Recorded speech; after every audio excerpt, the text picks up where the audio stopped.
Hello guys, I hope आप लोग अच्छे होंगे। मैं कमलेश फिर से आपके चैनल सक्सेस मंत्र बाय दीपक राय पर आपका बहुत बहुत स्वागत है। जैसा कि आप लोग जानते हैं कि यहाँ पे एसएससी, बैंक, रेलवे और जितने भी स्टेट लेवल के एग्ज़ाम होते हैं, आपके लिए यहाँ मैथ्स और रीजनिंग के क्वेश्चन की प्रैक्टिस कराई जाती है। आज आपके लिए बहुत ही मज़ेदार मैथ्स के क्वेश्चन की प्रैक्टिस का कलेक्शन लाया हूँ। तो आप लोग कम से कम वीडियो को ज़्यादा से ज़्यादा लाइक और शेयर कीजिए। तो आइए हम लोग क्वेश्चन देखते हैं। देखिए, पहला क्वेश्चन क्या कह रहा है कि ए तथा बी की मासिक आय का अनुपात 4:3 है और उनके खर्च का अनुपात 3:2 है। तो उनमें दोनों ही 6,000 रुपये मासिक की बचत भी कर लेते हैं। तो कह रहा है कि ए की मासिक आय कितनी है। आइए हम लोग सॉल्व करते हैं। बहुत ईजी वे से सॉल्व करते हैं। देखिए कैसे इसको करते हैं। देखिए इसमें क्या कह रहा है कि मासिक आय का अनुपात दिया हुआ है, कितना है, 4:3 है। और ये कह रहा है कि इसके खर्च का अनुपात कितना दिया हुआ है, 3:2 है। और इसके कह रहा है कि मासिक बचत कितना हो रहा है, 6,000 रुपये हो रहा है। समझ रहे हैं। तो इसमें करना क्या होता है कि आप जानते हैं कि अगर इनकम माइनस एक्सपेंडिचर करेंगे तो क्या मिलता है आपको, सेविंग मिलता है। इनकम यानी आय, एक्सपेंडिचर यानी खर्च, और सेविंग मीन्स यानी बचत। तो इसमें करना क्या होगा आपको, जैसे क्या करना है, इसमें एक्सपेंडिचर का आपका रेशियो दिया हुआ है तो आई माइनस एस कर देंगे और एक्सपेंडिचर का रेशियो के इक्वल कर देंगे। समझ गए। तो आइए देखिए कैसे सॉल्व करते हैं। देखिए इसमें आपको क्या करना पड़ेगा, एक्स मानना पड़ेगा। आपका एक्स मान क्या मान लेते हैं, मासिक आय एक्स मान लिए। तो आपका रेशियो क्या हो जाएगा, आपका रेशियो हो जाएगा 4x/3x। इसका मासिक बचत इसमें से माइनस कर देते हैं, दोनों में से ईच का मासिक बचत दे रहा है ना, यानी इसका भी 6,000 बच रहा है, इसका भी 6,000 बच रहा है। समझ गए। और इसका रेशियो किसके इक्वल कर देंगे, इसके खर्च के अनुपात, यानी 3:2 के कर दिए। समझ गए। बस आपको कुछ नहीं करना और इसको बस सॉल्व कर देना है, यानी बाई क्रॉस मल्टीप्लिकेशन कर देंगे। तो इसको बाई क्रॉस मल्टीप्लिकेशन करेंगे तो क्या हो जाएगा, ये 12,000 हो गया और ये 9x हो गया, ये 18,000 हो गया। समझ गए। अब इसको सॉल्व कर दीजिए। तो सॉल्व करने के बाद क्या आ जाएगा, आपका एक्स की वैल्यू 6,000 आ जाएगा। समझ गए। अब देखिए पूछ क्या रहा है कि ए की मासिक आय। तो देखिए ए की मासिक आय हम क्या सपोज किए थे, 4x था, और बी की मासिक आय 3x था। तो हमको पूछ क्या रहा है, ए की मासिक क्या है, यानी 4 × x की वैल्यू क्या है, 6,000। तो 4 × x करेंगे तो कितना आ जाएगा, 24,000। तो इस तरह से हम ए की मासिक आय कितनी हो जाएगी, 24,000 रुपये हो जाएगी। आई होप आप लोग समझ गए होंगे। तो इस तरह से आपका राइट आंसर क्या हो जाएगा, राइट आंसर आपका पार्ट बी आपका राइट आंसर हो जाएगा। हाँ दोस्तों, तो अगर आप चैनल पर नए हो तो चैनल को सब्सक्राइब कर दें प्लीज़, और बेल आइकन को प्रेस करना ना भूलें, ताकि आपको जितने भी वीडियो आए उसका नोटिफिकेशन मिलती रहे। और वीडियो को ज़्यादा से ज़्यादा लाइक और शेयर कर दीजिए। तो आइए नेक्स्ट क्वेश्चन देखते हैं। चलिए नेक्स्ट क्वेश्चन क्या कर रहा है कि 18 प्रेक्षणों का औसत 124 निकाला गया है। यानी कोई 18 संख्या दी गई है, उसकी औसत कितनी है, 124 है। फिर में बाद में क्या पता चला कि 2 प्रेक्षणों को 46 तथा 82 लिखा गया था, जबकि वास्तव में कितने थे, 64 और 28 थे। समझ गए। तो फिर पूछ रहा है कि अगर दोनों जो गलत लिखे गए हैं उसको मॉडिफाई यानी करेक्ट करके फिर 18 प्रेक्षणों का औसत निकालेंगे तो कितना होगा। समझ गए।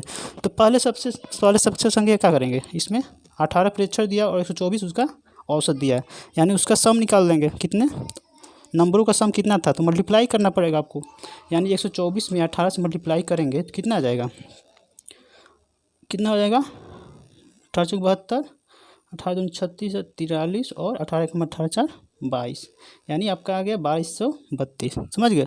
अब देखिए दोनों को ऐड करते हैं। ये तो इनकरेक्ट है ना, या तो ये क्या है, गलत लिखा गया था। तो अब गलत वाले को ऐड करते हैं। इसको ऐड करने में कितना आएगा, 128 आएगा। और देखिए इसको ऐड करते हैं, इसको ऐड करने पे आपका 92 आ जाएगा। देखिए 128 ज़्यादा है 92 से ना, इसको माइनस कर लेते हैं। माइनस करने के बाद कितना आ रहा है, 36 आ रहा है। समझ गए। यानी 36 मतलब क्या है, ये 36 आप ज़्यादा लिख दिए हैं। अगर 36 अगर ज़्यादा नहीं लिखे, अगर माइनस में आता तो क्या उसको आपको ऐड करना पड़ता, लेकिन क्या है प्लस में है, तो इसमें से आपको क्या करना पड़ेगा, माइनस करना पड़ेगा। समझ गए। आई होप आप लोग समझ गए होंगे। तो देखिए इसमें माइनस करेंगे तो जो माइनस करेंगे वही क्या हो जाएगा, करेक्ट हो जाएगा। यानी इसको माइनस करेंगे तो कितना आ जाएगा, 2196। समझ गए। अब क्या है, यही संख्या थी, ओरिजिनल संख्या तो यही है ना। तो 2196 में आपको क्या करना पड़ेगा, 18 से फिर से डिवाइड कर देते हैं। समझ गए। तो 18 से इसको कैंसिल आउट करेंगे तो क्या हो, कितने बार मिल जाएगा। चलिए इसको 2 9 जा कर लेते हैं, दोनों 18, 2 एकम 2, दोनों 18, 2 8 16, समझ गए। और इसको फिर से देखिए तो कितने टाइम जाएगा, 9 दूनी 18 और 9 दूनी 18 यानी 122 क्या हो जाएगा आपका, जो औसत जो ओरिजिनल औसत हो जाएगा आपका 122 था, समझ गए। इस तरह से आपका राइट आंसर क्या हो जाएगा, आपका राइट आंसर पार्ट बी आपका राइट आंसर हो जाएगा। आई होप आप लोग समझ गए होंगे। चलिए नेक्स्ट क्वेश्चन देखते हैं। देखिए नेक्स्ट क्वेश्चन क्या कर रहा है, सिंप्लीफिकेशन का है। ये जो वैल्यू दी हुई है इसको आपको कंपेयर करके ए और बी की वैल्यू फाइंड आउट करना है, समझ गए। यानी आपको इसको सॉल्व करना पड़ेगा और इस फॉर्म में लाकर ए और बी की वैल्यू को फाइंड आउट करना पड़ेगा, समझ गए। तो आइए देखिए कैसे सॉल्व करते हैं। सर देखिए इसको क्या लिख दे, 4√3 है प्लस 5√2 है, समझ गए। अब देखिए इसमें 48 अंडर रूट 48 है, तो इसको क्या लिख सकते हैं, 4 को 16 3 48 यानी 4√3 लिख सकते हैं इसको, यानी अंडर रूट 48 को 4√3 लिख दिए। फिर देखिए ये क्या है, अंडर रूट 18 है, अंडर रूट 18 को क्या लिख सकते हैं, तितली का 9 दूनी 18 यानी 3√2, समझ गए, यानी 3√2 लिख दिए। अब देखिए कैसे करते हैं इसको, अब इसको रेशनलाइजेशन कर देते हैं।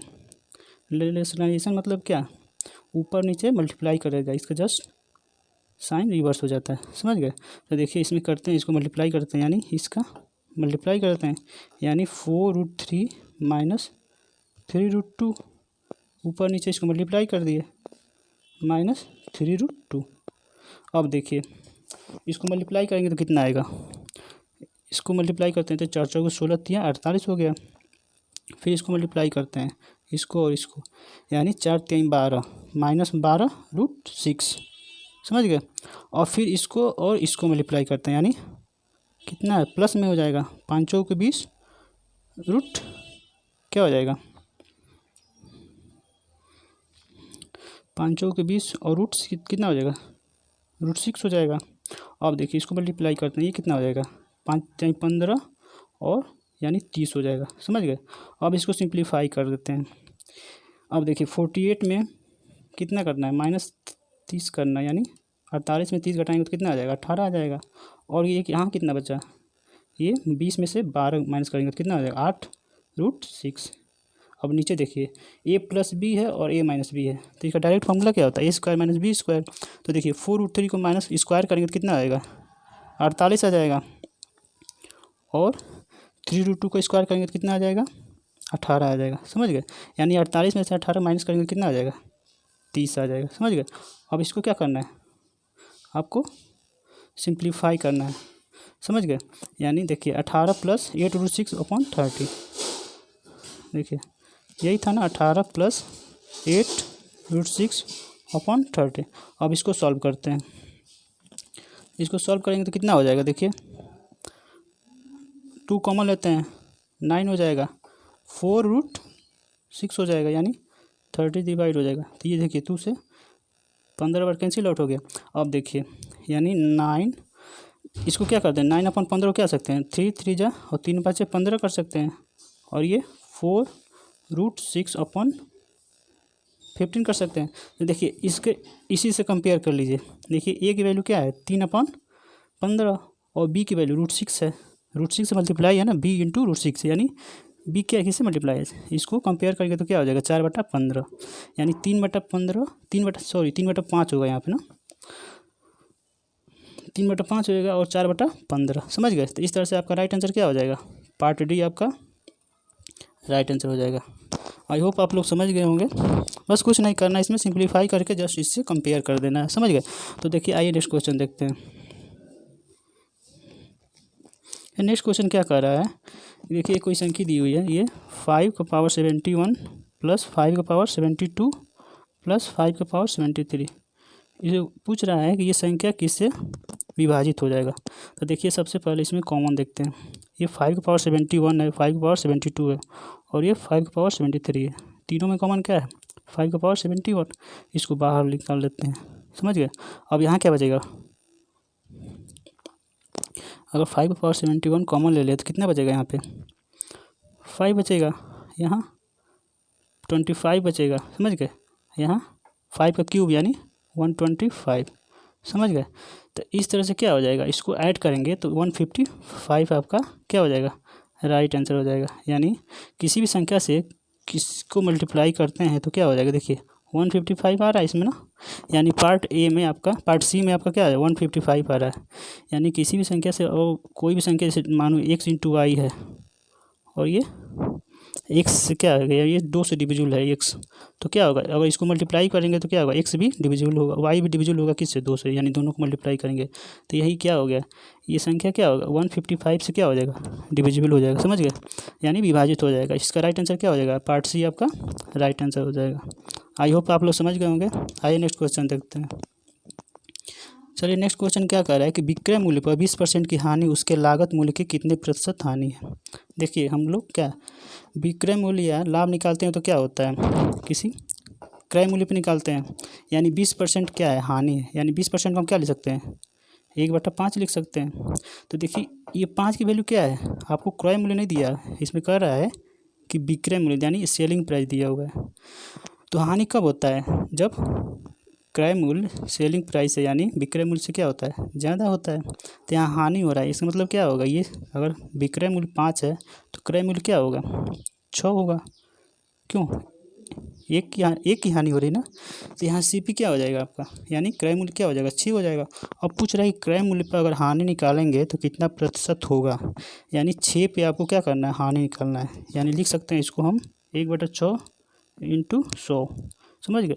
अब इसको सिंप्लीफाई कीजिएगा तो कितना आ जाएगा 16 सही 2/3% आ जाएगा, समझ गए। यानी आपका राइट आंसर क्या हो जाएगा, पार्ट सी आपका राइट आंसर हो जाएगा। आई होप आप लोग समझ गए होंगे। चलिए नेक्स्ट क्वेश्चन देखते हैं कि नेक्स्ट क्वेश्चन क्या कह रहा है कि दो संख्याओं का अनुपात 2:3 है, यदि प्रत्येक संख्या में 4 जोड़ दिया जाए तो उनका अनुपात 5.5:7 हो जाता है। तो फिर पूछ रहा है कि उन संख्याओं के बीच का अंतर कितना होगा। तो देखिए आई बहुत ही ईजी वे सॉल्व करते हैं। कह रहा है कि दो संख्या है दी हुई है, उसका कितना है 2:3 दिया हुआ है, समझ रहे हैं 2:3 दिया हुआ है। और फिर कह रहा है कि दो संख्या और दिया हुआ है, उसका अनुपात क्या है 5:7 दिया हुआ है, समझ गए। अब देखिए इसमें करना क्या होता है कि जैसे कर रहा है देखिए इसका और इसका आपका डिफरेंस देखना होता है, इसका डिफरेंस 1 है, इसका डिफरेंस 2 है, यानी डिफरेंस क्या होगा इसके डिफरेंस से मल्टीप्लाई करेंगे तो उसको सेम करना पड़ेगा, यानी 2 से मल्टीप्लाई कर देंगे, इसमें 1 से, इसको तो 1 से कर देंगे, समझ गए। यानी जितने का डिफरेंस है दोनों में मल्टीप्लाई कर देंगे अलग अलग। तो देखिए इसमें 2 से मल्टीप्लाई करेंगे तो क्या हो जाएगी, ये संख्या 4 हो जाएगी और ये 6 हो जाएगी, समझ गए। इसमें 1 से तो क्या होगा वो एज इट इज रहेगा। अब देखिए अब डिफरेंस कितना हो जा रहा है 4 से 6 हो जा रहा है, 2 का डिफरेंस है यहाँ 5 से 7, यानी 2 का यहाँ क्या हो गया इक्वल हो गया। अब कह रहा है कि दोनों में 4 जोड़ दिया जाए, यानी अगर देखिए यहाँ 7 है यहाँ 6 है, यहाँ का भी 1 का डिफरेंस है, यहाँ 4 है यहाँ 1 है 5 है, तो यहाँ भी 1 का डिफरेंस, यानी 1 कितने के बराबर है 4 है, समझ रहे हैं। यानी प्रत्येक में क्या 4 जोड़ रहे हैं, समझ रहे हैं। तो 1 4 के बराबर है, तो पूछ रहा है कि दोनों संख्याओं में कितने का डिफरेंस है, यानी इस संख्या और इस संख्या, चाहे इस संख्या या इस संख्या में कितने का डिफरेंस, 2 पार्ट का डिफरेंस है। देख रहे हैं कि 1 पार्ट का किसके इक्वल है 4 के, तो 2 पार्ट किसके इक्वल हो जाएगा 2 × 4 यानी 8, समझ गए। तो दो संख्याओं में 8 का आपका अंतर हो जाएगा। तो इस तरह से आपका राइट आंसर क्या हो जाएगा, पार्ट ए आपका राइट आंसर हो जाएगा। तो आपका पार्ट ए राइट आंसर हो। आई होप आप लोग समझ गए होंगे। आइए नेक्स्ट क्वेश्चन देखते हैं। चलिए नेक्स्ट क्वेश्चन क्या कर रहा है कि एक्स और वाई का अनुपात कितना दिया है 4:5 दिया है। तो आपको क्या करना है, इसका वैल्यू फाइंड आउट करना है, समझ गए। तो देखिए एक्स और वाई का अनुपात मतलब क्या है, एक्स की वैल्यू 4 है, वाई की वैल्यू 5 है। आपको जस्ट जहाँ जहाँ एक्स वाई है उसकी वैल्यू पुट कर देना है और आपको वैल्यू ऑटोमेटिक मिल जाएगा। तो देखिए यहाँ 3x + y है, यानी 3x यानी एक्स की वैल्यू क्या है 4, 4 × 12 प्लस करेंगे कितना y यानी 5, समझ गए। अब नीचे देखिए 5x है, 5x मतलब कि 5 के 20 और प्लस 3y यानी 15, समझ गए।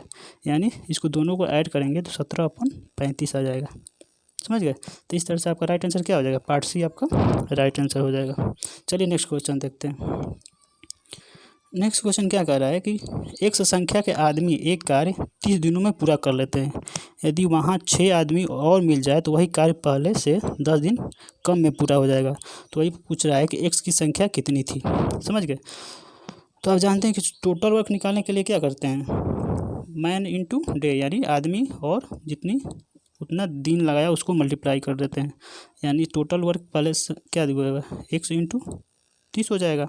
अब फिर क्या कर रहा है कि सेम काम करने के लिए वहाँ 6 आदमी और, यानी एक में 6 और जोड़ दिया गया, और दिन में क्या हो रहा है कि दिन में 10 दिन कम में पूरा हो जाएगा, यानी पहले 30 था तब 10 दिन कम हो जाएगा, यानी क्या हो जाएगा 20 हो जाएगा, समझ गए।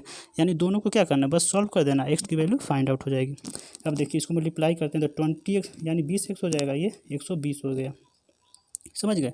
अब इसको इधर ले जाएंगे तो यानी 10x = 120, यानी एक्स की वैल्यू क्या आ जाएगी 12, यानी एक्स की वैल्यू क्या थी 12 आदमी थे, यानी शुरू में एक्स यानी आदमियों की संख्या 12 थी, समझ गए। तो इस तरह से आपका राइट आंसर क्या हो जाएगा, पार्ट सी आपका राइट आंसर हो जाएगा। आई होप आप लोग समझ गए होंगे। हाँ, तो जो लोग अब वीडियो देख रहे हैं और लाइक कम से कम नहीं किए हैं, प्लीज़ वीडियो कम से कम लाइक कर दीजिए। चलिए आइए नेक्स्ट क्वेश्चन देखते हैं। नेक्स्ट क्वेश्चन क्या कह रहा है कि एक त्रिभुज की भुजाएं 2:3:4 में है, उसका परिमाप 18 सेंटीमीटर है। फिर पूछ रहा है कि त्रिभुज का क्षेत्रफल कितने सेंटीमीटर स्क्वायर होगा। देखिए आप जानते हो कि परिमाप क्या होता है, तीनों साइड्स के लेंथ के सम के बराबर होता है, समझ गए। तो यानी इसका तीनों साइड्स का लेंथ का ये रेशियो दिया हुआ है, यानी अनुपात दिया हुआ है। देखिए 2 3 5 4 9 किसके बराबर इक्वल है, परिमाप कितना है 18, यानी 9 18 के इक्वल है। तो एक पार्ट किसके इक्वल हो जाएगा, 2 के इक्वल हो जाएगा, यानी एक पार्ट की वैल्यू 2 है। तो देखिए अब भुजाओं की संख्या यहाँ क्या निकालना है आपको, ये अनुपात दिया तो इसकी लंबाई निकाल लीजिए। अगर एक पार्ट 2 के इक्वल है तो 2 पार्ट कितने इसके इक्वल, 4 के इक्वल हो जाएगा, यानी 4 सेंटीमीटर हो गया। फिर 2 × 6 सेंटीमीटर हो गया, फिर ऐसे ही 2 चौके 8 सेंटीमीटर, यानी 3 भुजा, इसकी एक लंबाई आ गई 4, दूसरी लंबाई 6 आ गई और तीसरी 8 सेंटीमीटर आ गया, समझ गए। अब तीनों का साइड मालूम हो गया, तो आप जानते हैं कि हीरोज फार्मूला के द्वारा हम क्या कर सकते हैं, इसका एरिया फाइंड आउट कर सकते हैं, यानी क्षेत्रफल फाइंड आउट कर सकते हैं। तो आपको सबसे पहले क्या निकालना पड़ेगा, सेमी परिमीटर, यानी एस की निकालना पड़ेगा। तो तीनों साइड्स का लेंथ को ऐड कर देंगे और 2 से डिवाइड कर देंगे, तो 4 6 10 8 18 बटा 2 कर देंगे तो कितना आ जाएगा, यानी एस की वैल्यू 9 आ गई, यानी सेमी परिमीटर की वैल्यू 9 आ गई, समझ गए। तो आइए देखिए फार्मूला क्या होता है, एरिया का फार्मूला क्या होता है, एस इंटू एस माइनस ए, एस माइनस बी और एस माइनस सी होता है, इसका अंडर रूट, समझ गए। एस की वैल्यू कितनी थी 9, और 9 में से पहले कितना आया था 4 6 और 8, यही आया था ना। तो इसको अंडर रूट कर देंगे तो देखिए कितना आ रहा है, एस माइनस ए, यानी 4 माइनस करेंगे तो 5 आ जाएगा, फिर 6 माइनस करेंगे तो 3 आ जाएगा, फिर 1 माइनस करेंगे तो 1 आ जाएगा, समझ गए। यानी इसको क्या करना है, देखिए 9 को क्या ले सकते हैं 3 × 3 × 5 × 3, समझ गए। 2 3 इसको क्या करना है बाहर निकाल देंगे, यानी 3 हो जाएगा, और ये क्या हो जाएगा अंडर रूट, यानी 3 √ 15 आपका क्या हो जाएगा, यही एरिया हो जाएगा। इस तरह से आपका राइट आंसर क्या हो जाएगा, पार्ट डी आपका राइट आंसर हो जाएगा, समझ गए। आई होप आप लोग समझ गए होंगे। आइए नेक्स्ट क्वेश्चन देखते हैं कि नेक्स्ट क्वेश्चन क्या कह रहा है कि जब n को 5 से विभाजित किया जाता है तो शेषफल 2 आता है, उसके बाद n² को 5 से विभाजित करने पर शेषफल कितना होगा। देखिए आप बाई ऑप्शन कर सकते हैं या by hit and trial method से भी कर सकते हैं। देखिए माने कोई संख्या मान लीजिए जो 5 से डिवाइड करने पर क्या आ रहा है, शेष 2 आ रहा है, मानिए 7 मान लेते हैं, 7 को 5 से डिवाइड करेंगे तो क्या होएगा, शेषफल 2 आ रहा है। इसी तरह अगर मानिए 7 का स्क्वायर कर देते हैं, यानी n की वैल्यू क्या माने थे 7 माने थे, अब 7 को स्क्वायर कर देंगे तो यानी 49 हो जाएगा, और फिर से 5 से डिवाइड करते हैं, समझ गए। यानी यहाँ रिमाइंडर क्या हो जाएगा आपका 4 हो जाएगा, समझ रहे हैं। देख रहे हैं यहाँ n की वैल्यू कोई भी फाइंड आउट कोई भी ले सकते हैं, कोई जरूरी नहीं कि 7 में ले सकते हैं। मानिए देखिए 12 ले लेते हैं, समझ गए। 12 को भी 5 से डिवाइड करेंगे 2 आ जाएगा शेष। अब देखिए 12 को स्क्वायर करते हैं 144 हो जाएगा, फिर इसको क्या करना है 5 से डिवाइड करेंगे तो क्या हो जाएगा, रिमाइंडर 4 ही आएगा, समझ गए। तो इस तरह से रिमाइंडर आपका क्या हो जाएगा, पार्ट डी आपका राइट आंसर, यानी रिमाइंडर यानी शेषफल 4 आ जाएगा। आई होप आप लोग समझ गए होंगे। तो इस तरह से आज का प्रैक्टिस सेशन आप लोग का यही समाप्त होता है। आप लोग ज़्यादा से ज़्यादा वीडियो को लाइक और शेयर कर दीजिए। तो चलिए नेक्स्ट वीडियो में मिलते हैं।